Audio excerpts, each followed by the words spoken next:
we're always looking for, we don't have more.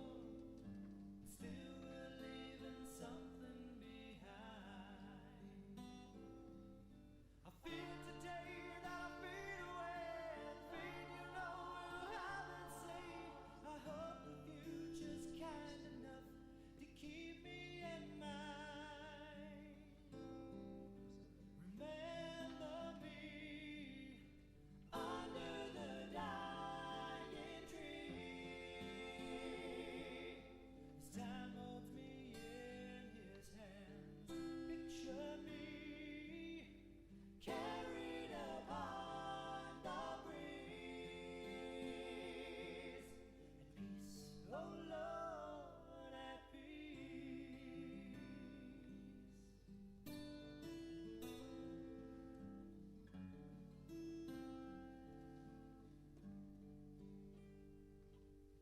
So you've come face to face with my final resting place.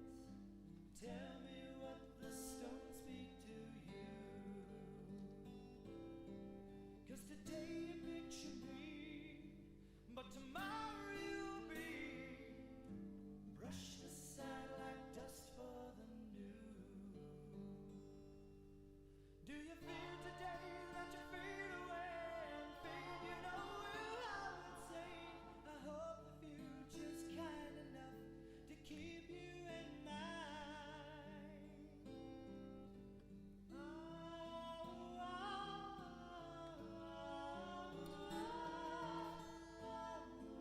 hope you'll keep me in mind. Remember me under the dying tree. As time holds me in his hand, picture me carried upon the breeze. At peace, oh Lord, at peace.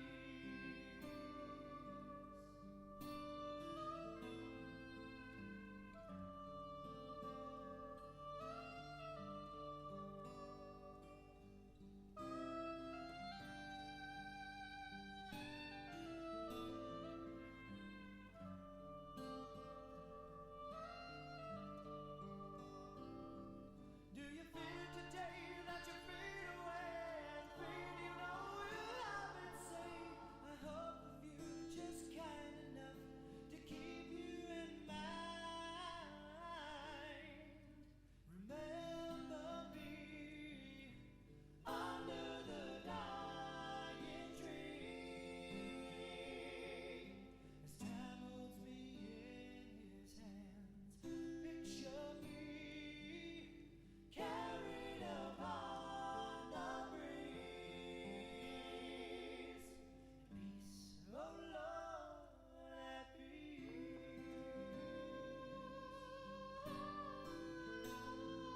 Lord, at peace.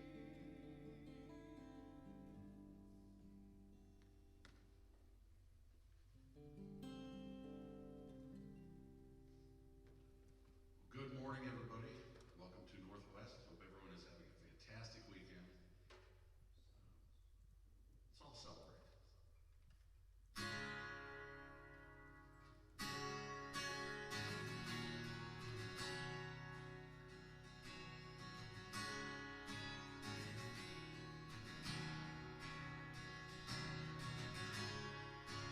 Lord of all creation,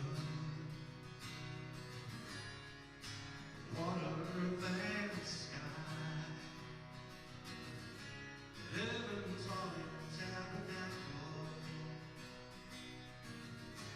Glory to the Lord on high. God wonders beyond our galaxy. You are holy,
There's a place mercy reigns, never dies. There's a place where streams of grace run deep and wide. For all the love I've never known, it's like a flood, it's flowing down.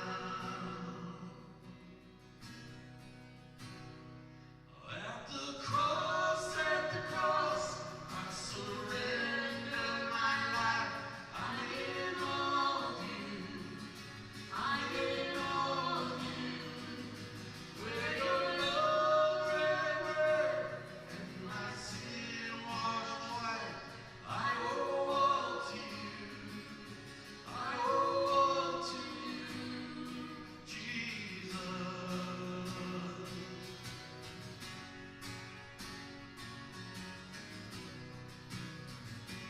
There's a place where sin and shame are powerless,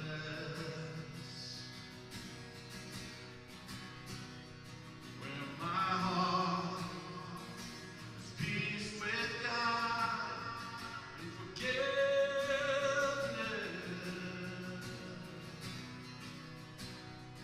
All the love I've ever found, like a flood, it's flowing down. At the cross, I surrender my life. I'm in all of you. I'm in all of you.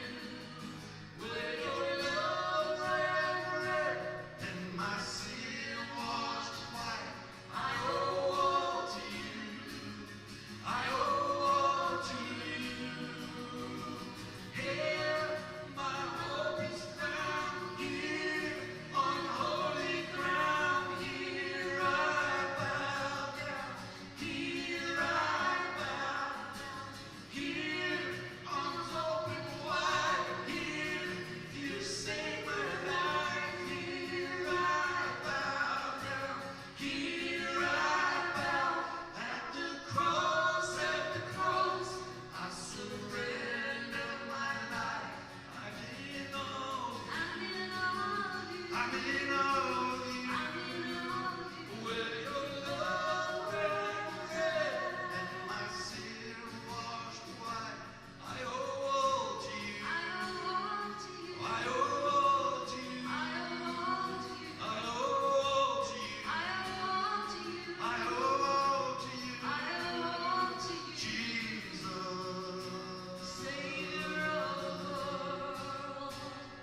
Jesus, Savior of the world.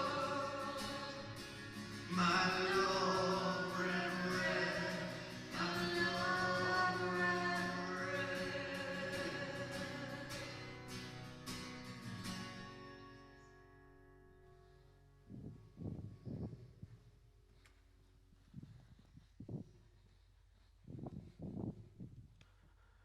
Good morning. I hope everyone is doing well at home, comfortable, safe, in your PJs maybe. I almost wore my PJs today, but I couldn't do it. I couldn't pull myself to do it.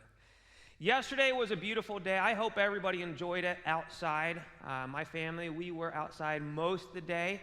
At one point, I was eating Taco Bell with all my kids in a big open field, which, if you want to know what heaven looks like to me, it was that, including the Taco Bell. That's the important part. Then we ended the night with a fire, and it was just beautiful. We soaked it up, and it was a wonderful time. So I hope everybody got to enjoy yesterday like we did.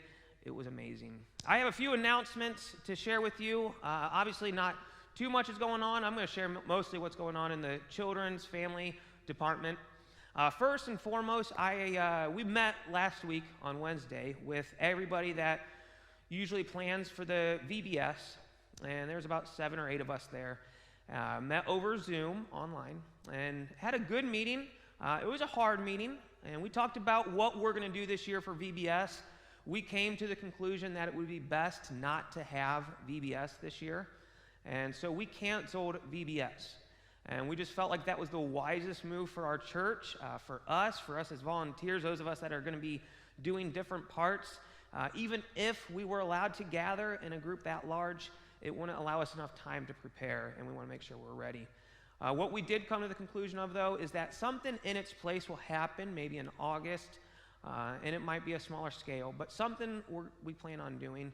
We still want to see the kids gather like that and get everybody together, the families and everybody. So when possible, we will try and do something, but for now, please make note, VBS has been canceled. Other than that, for the past since this has been going on, 5 or 6 weeks, I have been doing with my son little updates on YouTube for the children's ministry. And in those updates, we include the Bible story that's given to us through the Gospel Project, which is Lifeway curriculum. We also have worship music that they provide for us, and they've all allowed us to use that at a bigger scale, like putting it on YouTube, which is awesome. In those videos, we also try to make them relational, connect with the kids, get different families on there, and it's been a blast. I found out that my kid is quite the character. He's hilarious. And he now thinks he's a YouTube all-star, which I've been telling him, yes, you are, Mitchell. And we've been having a blast to do that. If you haven't connected, if you have kids at home and you want to see that, it's on our YouTube channel, which is, you can find it by searching Northwest Church in Tallmadge, Ohio YouTube channel. If you need a specific link address, just email me and I'll get that out to you. But that's been a cool way to reach out. And a lot of this, this situation that we're in has put us into these different ways of reaching and connecting with people. And it's honestly, I've enjoyed that. I obviously rather see people face to face, but it's been good just seeking out other venues, and we've enjoyed that. The last thing is we've been doing youth group through Zoom. Every Sunday night we are getting together at 6:30. Quite a few of the youth have been there, and we do funny, goofy stuff on there. I do my lesson. We go through it. Sometimes it's really awkward. I'll say a joke, and I'll look over at the youth screens to get a reaction, and they'll just be staring at me like this. And I'll be like, hey, guys, I said a joke. You can laugh now.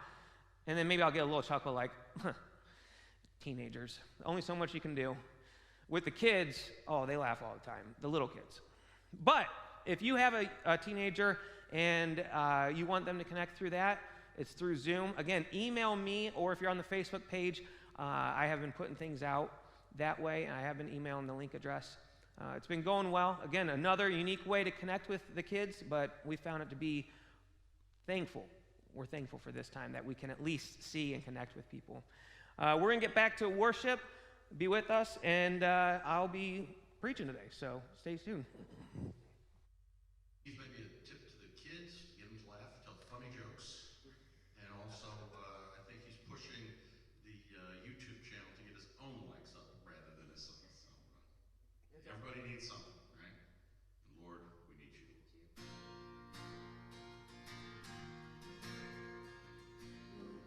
Lord, I come, I confess, bowing here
Wonderful, guys. Thank you.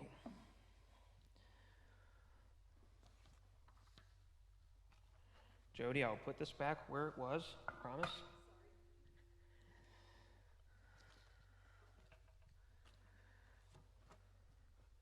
All right. Oh, hi again. That wasn't too long. So today, I am going to be speaking a little bit about what's going on right now in the current world. Scott said I can literally preach about anything. He did tell me he said that in fear, thinking, not knowing what I might preach about. I said, don't worry, Scott. All is taken care of. So I want to share a little bit about this situation, what we've been going through as my family, Jackie and I specifically, and how we've been handling it. And I kind of want to send us out in encouragement, and specifically through a prayer in Ephesians that we read from Paul. And I do hope it's encouraging for all of us. I do want to pray before we get started. If you will, pray with me. God, thank you so much, Lord. Thank you for being good to us. Thank you for your Son, Jesus. Thank you, Lord, that in you we are free from the pain and the worry of world. And Lord, in you, in your name, we have hope that takes us beyond this present situation, Father.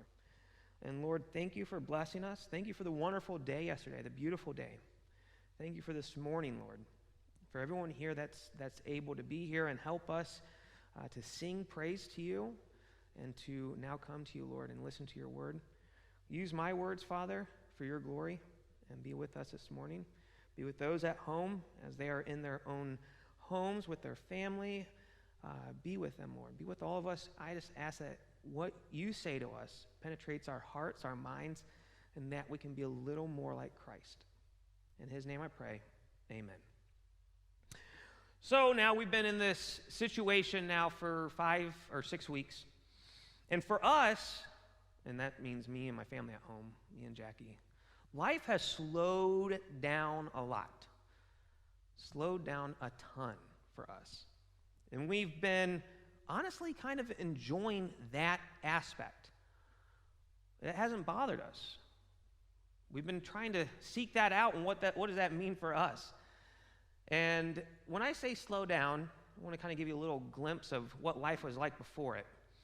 We just had a lot of commitments at night, on weekends, a lot of things that we were doing, a lot of things that just drew our attention, took our time, and made us feel like we were in a constant state of busyness.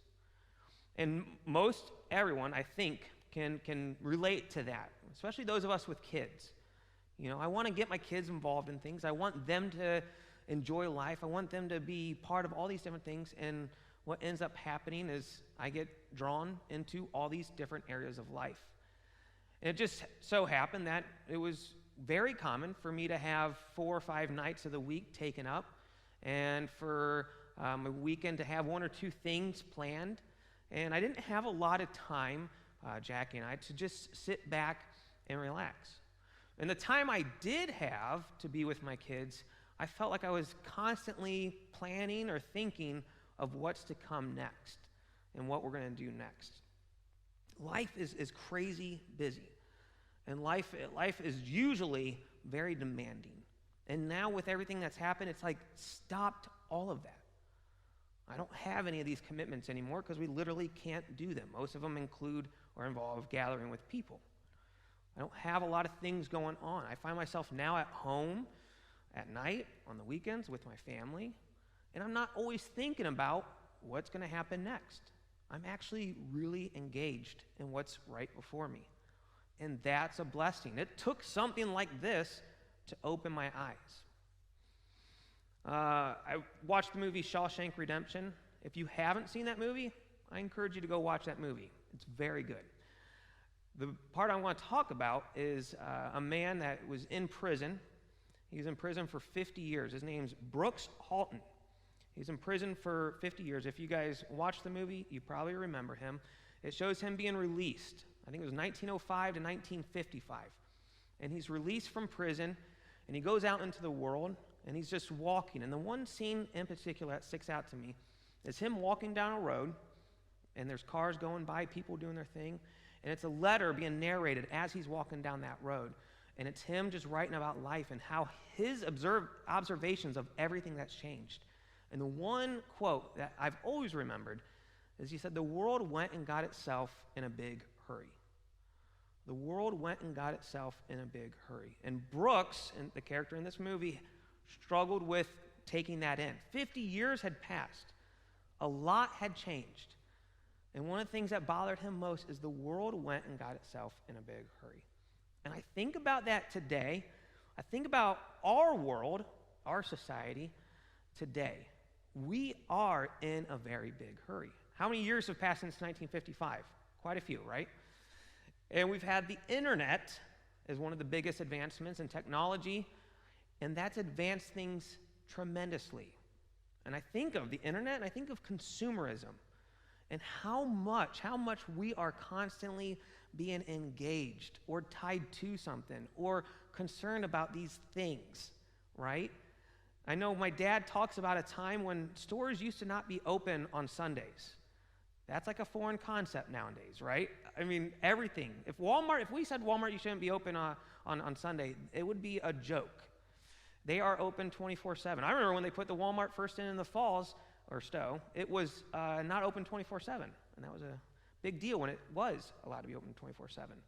We want things at all times, and we are constantly going to things. Internet only opens up for us to be constantly doing things more. And really, life has become more busy, more constant. Less and less are we able to let the mind free, let just worries go, let doing something go. We have to always be engaged in doing something. And that affects us. That affects us to the core. We have to believe that it does. You know, I can't imagine Brooks coming now into 2020, what he would say. He would probably just say, a very big hurry. Because we are in a very big hurry. And what's the point? What's the reason for it? I think about what I have for my kids and for my family. And a lot of things that I do with my children, I usually just think back to, well, I had this in my childhood, it meant a lot to me, and I want to make sure I can provide that for my child. I had this in my family growing up, I want to make sure I can have that for my family. I associate that to be good, right? I don't take into consideration necessarily that things have changed and the way of life has changed. And so we do things, we get engaged, we try and provide these things for my children and for our family, and we do. And what I noticed in this time of life, I was being stretched thin. You know, Jackie and I are the type of people that when we get involved in things, we like to give everything, and we usually become very involved in it, usually being leaders of in some way. And that's okay, but it also demands more from us. And in this time of life where I've been able to sit with my children, sit with my kid, I think of Mitchell, and I've gotten into a newer hobby with him, RC cars, where, by the way, we went and got one of the fastest, most craziest RC cars ever known to man. And that may have been a bad idea. At one point, I did see Mitchell. I let him have the remote, and he was riding it across in the neighbor's yard, and the neighbor has a little hill in their yard. And I'm talking to the neighbor, and I look over, and he had ramped that hill and flew it across the yard into the other driveway, where I frantically grabbed it and said, okay, we need to stop doing that. Maybe a little too much. But we've gotten to now be in the garage together, repairing the RC car after we broke the RC car. Doing repairs, though, having fun with it. I'm teaching them all the different parts of it, showing them all the different, how everything works, how everything communicates to everything. And I find myself not worrying about a time constraint. I really, honestly, I only care about teaching him about that hobby and enjoying that hobby to the fullest with him. The other day, I had Addison, who's my 2.5-year-old, and I woke her up, and, well, she woke up and then came over to me in the morning as I'm still flipping through the news or whatnot, and she came and just laid on me. And it was like 45 minutes, and we're just sitting there, and she's on my chest, and that was amazing. And I found myself not too concerned with time. I honestly just wanted to soak that moment in and enjoy that moment. Whereas several weeks ago, a few months ago, I would have been really stressed out thinking about what's my day going to look like? What do I need to do next? What's going to be? And when I have those thoughts in busy seasons of life, it really is hard for me to engage in the moments that are right there before me. It's hard. My wife, her and I, we're every once in a while, and I don't know if this is good parenting or not, and sorry, Jackie, for saying it on to everybody. Sometimes we'll turn on a show for them in the one room, and we go to the other room, and we call it date night. And we turn on a movie and watch it, and we act like it's very special. You know, we have our drinks and our popcorn, and we're just there watching a movie, and we feel like it's secluded away from the kids until one of them breaks into the room and yells, "No, blah, blah, blah, something happened." But we have that time where we made it a lot of fun. And we don't normally do that, but it's been interesting, and it's been, again, a moment, a time where we engage and we find that we can really cherish what we have. Moving out of this season of life, you know, what are we going to take away from this? What am I? And as Jackie and I have been praying through this, we've had certain convictions and certain realities we've come to that we really want to put in place after this season of life changes and we go back to the normal routines, the normal rhythms of life. And one of those things is we want to cut back in life, and we're going to. And I know in the worldly terms that seems bad, right? You shouldn't quit engagements. You shouldn't step out of things that you're committed to. You need to stay committed. You need to keep doing, and you need to provide. You know, you need to do those things for your children. Do more, do more, do more. We're going to cut back. And I'm okay with that. I want to listen to God. I want to listen to what God has for my family. It's not necessarily right for me to just think back to my childhood and what was best for me and say that's God's will, right? Because that doesn't necessarily mean. It is natural for us to think that way, and it's not necessarily bad, but it is healthy and it is wise as Christians that we go back to God with a slate ready to be changed, with a clean slate ready to be manipulated to the way that He wants it. It might have influence from our feelings, our thoughts, our ways of life. That's okay, but we want to make sure that we're ready to change for God, change whatever it may be, even if it looks like it's not okay in the world's eyes. I don't want the world dictating what my life is like. I see a lot of people that are engaged in a lot of things, and honestly, I see stress, I see anxiety, I see people burnt out, and I don't want that. I want to be satisfied in God. I want to be satisfied knowing that I'm in line with God's will, and I honestly want that to be my highest concern for myself, for my family, and so we're going to do that. And I'm going to look at my life as we've been praying through it. Jackie and I have been praying through, and we know that God has given us very clearly, He has placed people in our lives to be our ministry, our love, our care. And it's our family, of course. I always place that as number one. And then the others, not in any particular order. The church, we have neighbors, we have friends, and we have outside family. These are people that God has naturally placed in my life. I can't go outside my house without interacting with my neighbors. I can't wake up in the morning without interacting with my family. And I always am talking with my extended family, my parents, her parents. And we have friends that we've had connections for a long time. When I start opening up my doors and I start trying to bring more into that, I start offering less to others. I need to secure what God has for me. I think about our church family. I think about what we do here. And I want to make sure that I have the most to offer to my church family that I know God's blessed me with. That's a clear blessing that I have. And when I'm out there trying to engage in everything and offer myself to everybody and everything, I start spreading thin very quick. And what I do have to offer becomes less. And the engagements I do have, which could possibly be for me to take in, becomes less likely. And it's harder for me to. In the busyness of life, it's harder for me to take in and apply that to self. So coming out of this season of life, I want to cut back a little bit. I want to be more present in the friendships and the relationships I have. I want to be more present in God's will and ready to be Christ to those that I need to be. I want to have full energy in that. I want to be aware and ready. And so I encourage you, if that means for you cutting out a little bit, do so. If it means not and just being the same, but maybe reevaluating some things that's in your life, try to. It's always okay to line up what we're doing in life and reevaluate before the presence of God. That's always an okay thing. There's no harm in that. It just might take a little risk, and it might be a little scary at first, but I promise you it's okay. And in this season of life, I'd have to say that it's almost a prime time to do that. So I encourage you to do that. I want to go into a prayer that is in Ephesians 3. But before we get there, I want to just open up by talking about James. This past week, I met with a few guys, and we've been meeting for the past year. We went through the Rooted study, and now we're going through the book of James.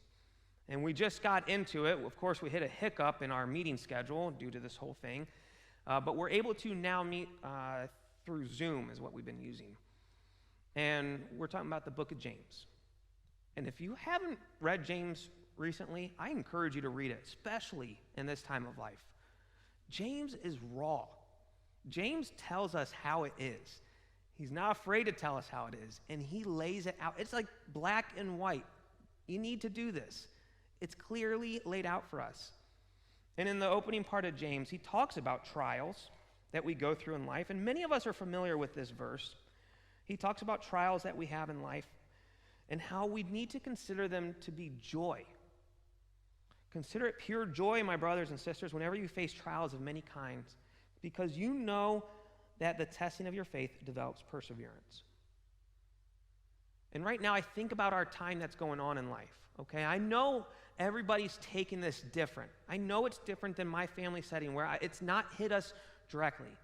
But I know a lot of us have faced financial burdens.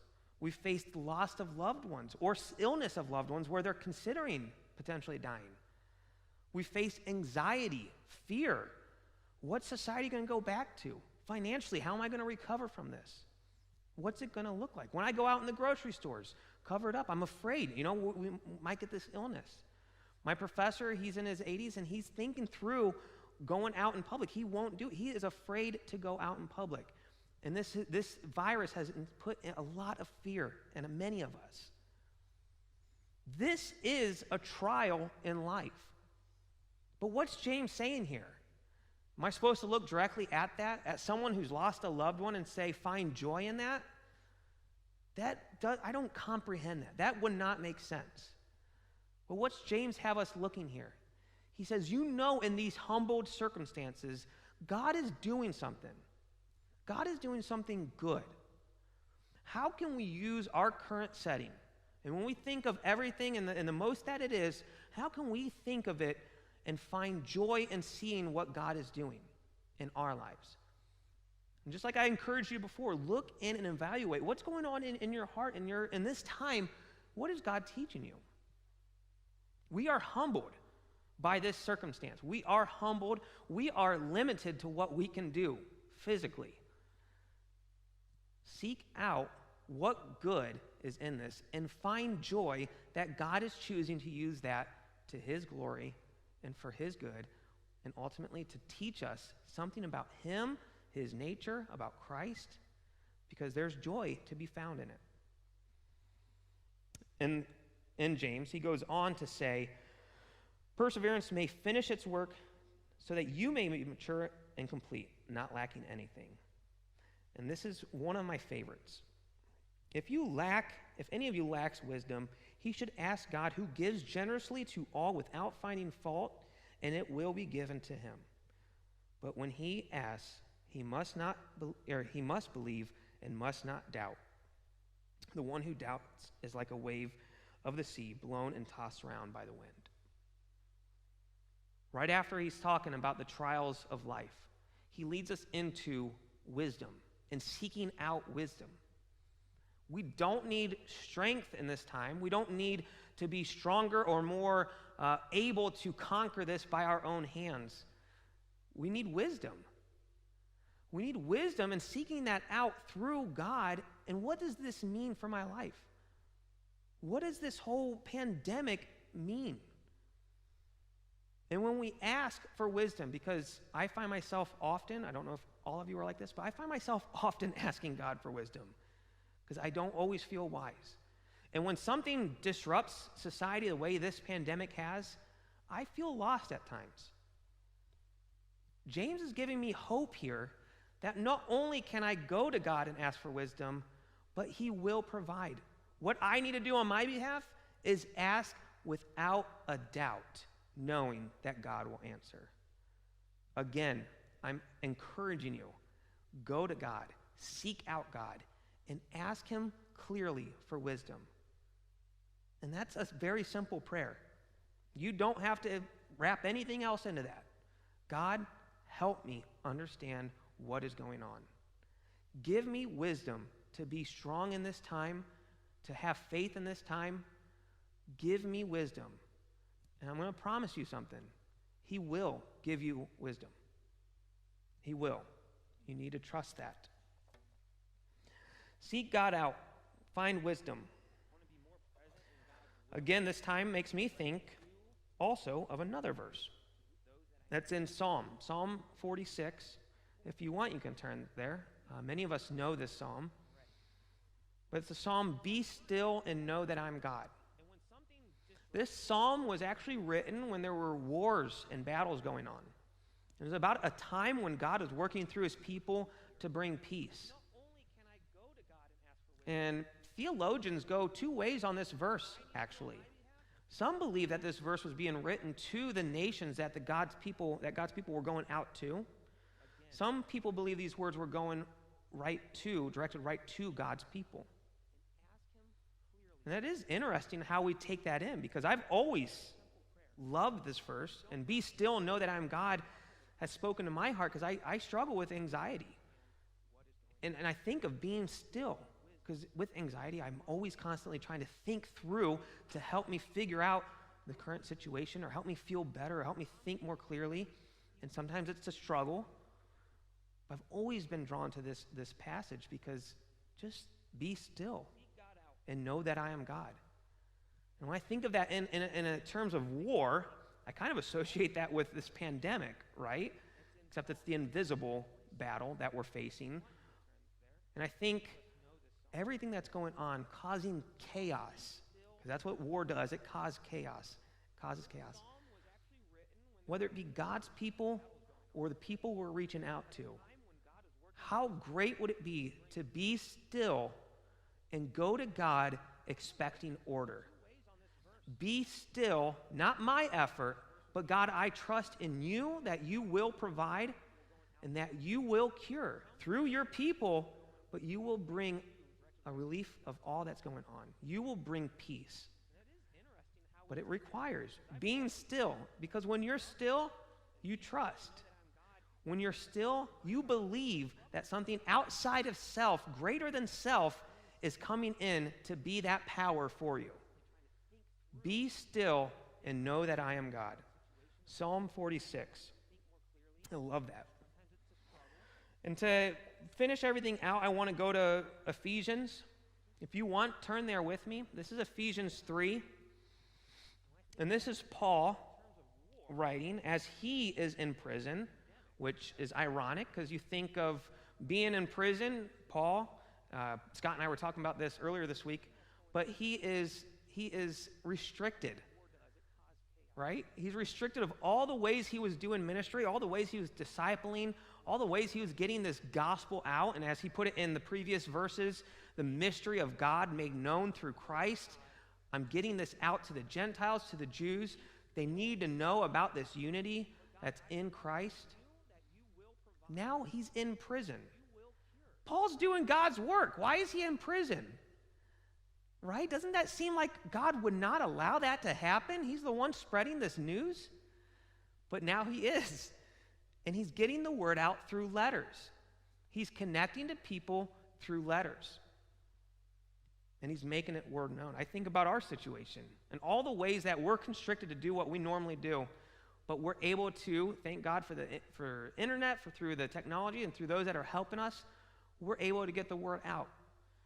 We're able to speak to everyone and make God's news known, his glory known. This is Paul's prayer. And this comes after, again, he's talking about what his mission in life is. His mission is to make this mystery of God known. And he has this prayer for his people. Read with me, starting at 14. Hope everyone's there. Again, Ephesians 3, verses 14 and on. For this reason, I kneel before the Father, from whom his whole family in heaven and on earth derive its name. I pray that out of his glorious riches he may strengthen you with the power through his Spirit in your inner being, so that Christ may dwell in your hearts through faith. And I pray that you, being rooted and established in love, may have power, together with all the saints, to grasp how wide, how long, how deep and high the love of Christ is, and to know this love that surpasses knowledge, that you may be filled to the measure of all the fullness of God. Now to him who is able to do immeasurably more than all we ask or imagine, according to his power that is at work within us, to him be the glory in the church and in Christ throughout all generations, forever and ever. Amen. That is a beautiful prayer by Paul. I love this prayer. And this prayer in itself directs us outside of us to God. It takes us outside of what we're capable of, what we're able of, and directs us to God and puts our hope in God.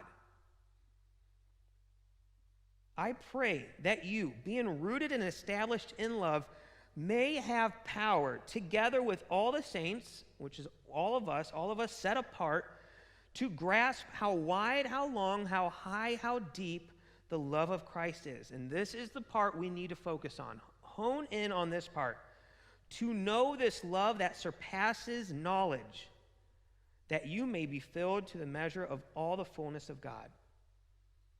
To know this love that surpasses knowledge. It's not just knowing the gospel. It's not just knowing the scriptures. This isn't just a head knowledge game. This is real. And right now in this pandemic, it's being made real for many of us, facing different fears and anxieties, right? Facing different losses, facing different things than we normally face. God is presenting us with an opportunity, as James would put it, to find joy in that he is calling us directly to rely more on him. He is calling us directly to put our faith in him. And my encouragement is right from Paul to you. Seek out his love in a way that surpasses knowledge.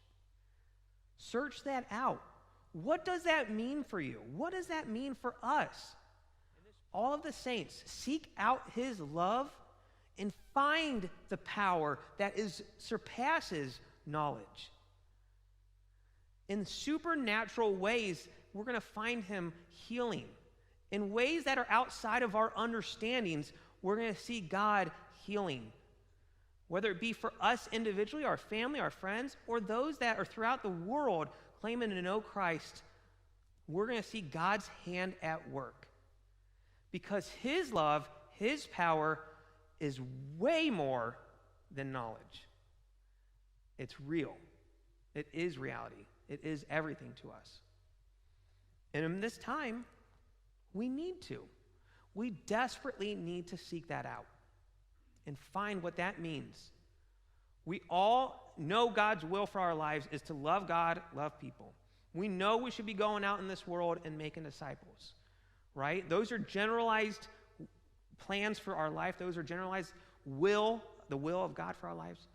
I encourage you to, as an individual before God, seek out, God, what do you have planned for me? God, how do I need to rely more on your power and rely less on just knowledge. Teach me what that means, God. Show me your will in this time of life, in this season, but also for after this season of life when everything goes back to normal. Show me your will. Make it clear to me. We are going to do communion now. We are going to also, this is a time of offering. Again, you can be mailing your checks in if you want. Online, you can give. Scott and I are here throughout the week. You can also come in and see us in person, 6 foot apart. And that'd be great. But we are going to have communion. If you are doing communion at home, that's amazing. If not, use this time just to pray and reflect to God. We are going to take communion here. I'm going to pray, and we're going to have Doug come back up. God, thank you so much, Lord, for your power, your grace, your mercy. Lord, help us to make known that power, that love that surpasses knowledge. Help us make that known to everyone, our neighbors, our friends, our family. Help us, Lord. But help us to experience your love in a way that brings us nourishment to the soul, to the core, Lord. I ask for Christ to be with us all. I praise you, Lord, for Christ, what he did on the cross for us, the sacrifice through his blood, through the flesh, Lord, that he was able to give his life so that we can experience life. Lord, thank you so much. Thank you for everyone here. We praise you, Father. You are good. In Christ's name, amen.